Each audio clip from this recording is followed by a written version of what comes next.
Welcome to the 388th episode of the Reading and Writing Podcast. Stay tuned for my interview with Steve Edwards, author of the novel The Searcher. Stay tuned for the interview.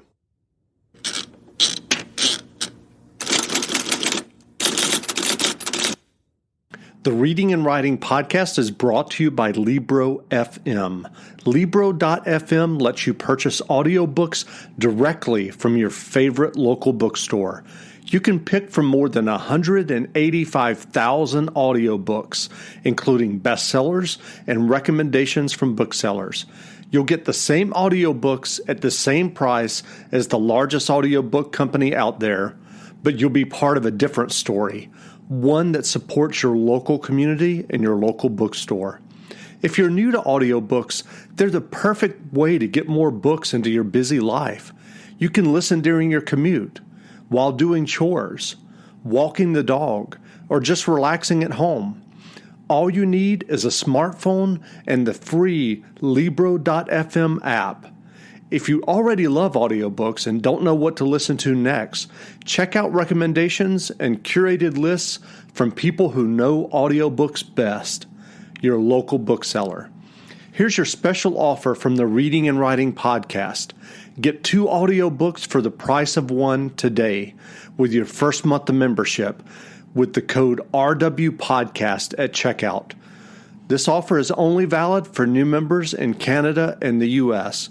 Check out Libro.fm today. Welcome back to the Reading and Writing Podcast. My guest today is Steve Edwards, author of the new novel, The Searcher. Steve, welcome to the podcast. Thank you, Jeff. Thanks for inviting me. If someone listening hasn't heard about your novel, The Searcher, yet, how would you describe the novel? It's a semi-historical crime police procedural. I don't think that's actually a genre, but it does fit into all of those. And do you remember the original idea that led you to write The Searcher? Yeah, I was on a plane. In fact, I was on the way back from New York, and somebody left the newspaper there, and there was a story in it about a building project that was going on in London. And they said in the story that they thought they'd found a plague pit, it's one of those apocryphal stories that there were no plague pits, but this was obviously around the 1600s. And I'd sat there for the rest of the flight and dreamt up the idea of the story and then sketched it out when I got back. And were you actively writing fiction at that point, or was that something completely new for you? No, I'd written stuff in the past. I'd been published in some magazines, often trade magazines for work, but also a few other bits and pieces. And I'd always wanted to write fiction. And I had this time, you're on a plane, stuck there, you're a captive for a few hours. And I just thought, I'll sketch this idea. And it was a while before I actually started the book. But that was the idea, and the idea came from there, and it grew, and I made notes. And then I thought, one day I've got to sit down and actually write this, and I did. And how long did that writing take you? So the process took some time.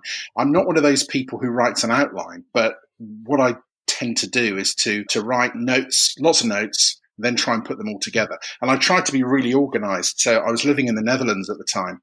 And I thought I bought a load of Post-its. I thought I'll put it out as a storyboard along the wall. But unfortunately, the wall was textured and the notes kept falling off.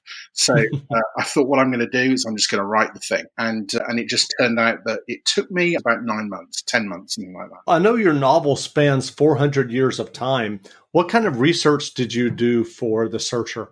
Yeah, so when I'd had the original idea about starting it in the 1600s and then bringing it up to present day, I thought I better know a little bit about this. So I read some books and I got online and, I actually went to a library. Do you remember those? And we had just discussions about it. And I was able to phone some people at the university in Bristol where one of the characters was working. And it came from there, really, just chatting to people about their jobs and the way they did things. And also speaking to the police. Because it's a police procedural, I needed to make sure that it was at least reasonably accurate. So I spent some time talking to the police as well. And did you show the novel to anyone as you were writing it or after you finished? No, goodness me, no. It was finished for a couple of months, I think, before I showed it to anyone. I had Oh, apart from one person, I had one person, a good friend of mine, and she helped just proofread it and give me a kick for continuity and things like that. That was it, really. And so are you working on another novel now? Yeah, so there's a follow-up to The Searcher. The characters are still the same. The second book is the sequel, and I've got ideas for books 3, 4, and 5. I'm about maybe a quarter of the way in to the second book, which is going to be called The Hunted. That's the working title anyway. And will it be another novel where there's a historical element as well? Giving a little bit, I suppose, some of the characters in the first book appear in the second book. And because there's that historical element in the first one, again, there'll be a little bit of it in the second one. But I suspect eventually I'll get away. I'm not trying to define myself as a historical writer. I like the idea of a modern day police procedural and modern day crime novel. It just happened that the idea for the first novel was based in history. And as you rightly say, it took a lot of research.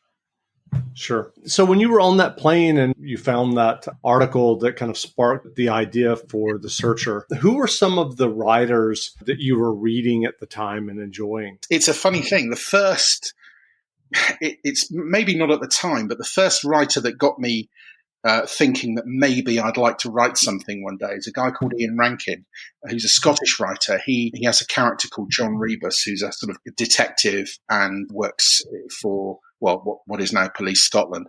And he's written, God, I don't know how many books. It's a lot of books now with this character.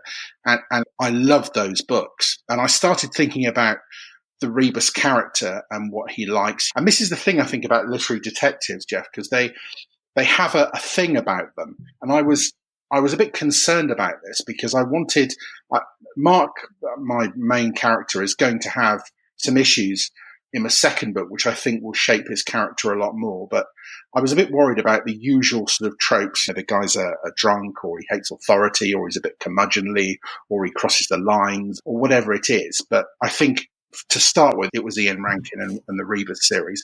Then it was people like, I read Peter James, the Roy Grace character, P.D. James with Adam Dalgliesh, who's a bit softer and more gentlemanly. You've interviewed him, Dave Robichaux from James Lee Burke. And he is, of course, he's got a lot of problems, that character. He's always fighting authority, and he's an alcoholic, isn't he? He breaches the rules all the time. I was reading a lot, long answer, but I was reading a lot of stuff. And the thing is, what you want these other writers to do and these other stories to do is influence you rather than direct you.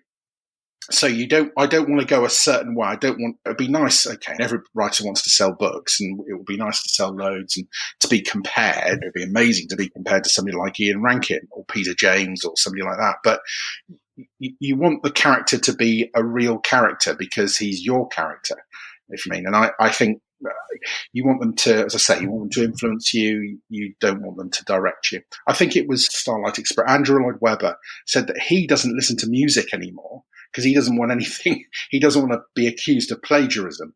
And I don't think it's that with me. I still continue to read police procedurals and crime novels because they're fantastic.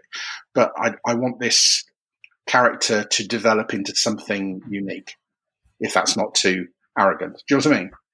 Sure. Yep. So given your success writing The Searcher and now that it's out and available, what writing advice would you offer for listeners who are writing their own stories and novels? It's a difficult thing because I'm going the self-publishing route, which is challenging. There's a great author in the UK, Mark Dawson, who's done this.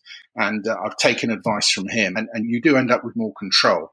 You lose PR. That's what you lose. You lose marketing and PR, and it's hard work. But my advice is, my uncle's a published author, Jack Edwards. He writes Westerns.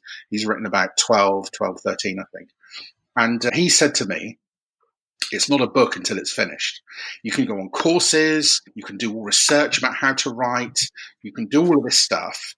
But what you have to do is write the flaming book. You have to sit down and you have to write the book. And when you type the words "the end," then you have a book. And it doesn't matter, really, in many terms, it doesn't matter whether it ever sees the light of day, but you've written that book. It's a book. So all I'd say to anybody is finish it and then do your research about publishing contracts, because there are some pretty horrendous ones out there. Sure. Given that you're going the self-publishing route, did you have any beta readers or people who helped you with the editing once you got it finished? Yeah, I did a lot of research on this.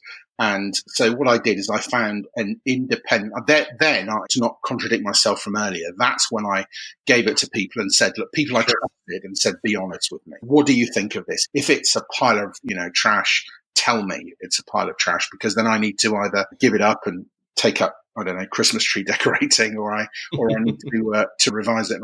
And all the indicators were good. So then I looked at, I think I did about 14 or 15 revisions. And then I thought you can revise the story out of it if you're not careful. So then I found an online editor who happens to be in the US. I think she's British and retired. And I sent it to her and she edited it for me. And then I looked at the story again, found it worked a lot better. I'm not saying it's perfect, but it's a lot better. And then I had a cover designed for me, professionally designed. And I think that's another thing I would say to anybody who's doing this. This is your baby. Professionally, spend some money on it. Have the cover professionally designed. Do not be tempted for the audiobook. Do not be tempted, unless you're a professional actor, to narrate it yourself. It's not worth it. It really isn't. I did have ideas some years ago that I would narrate this book myself. And then I listened to audiobooks. I started listening to audiobooks, and I realized that the narrator can make the book, or conversely can ruin it for you. And I invested in hiring a professional voice actor to record the audiobook, he did a brilliant job. His name's David Thorpe. He's done a lot for Audible, and he's done a brilliant job on it. So yeah, it's worth making an effort when you finish the book. Have it professionally edited, because that's something you can't do yourself, unless, of course, you are a book editor. Sure. So what novels or nonfiction books have you read recently that you enjoyed? So I've been listening.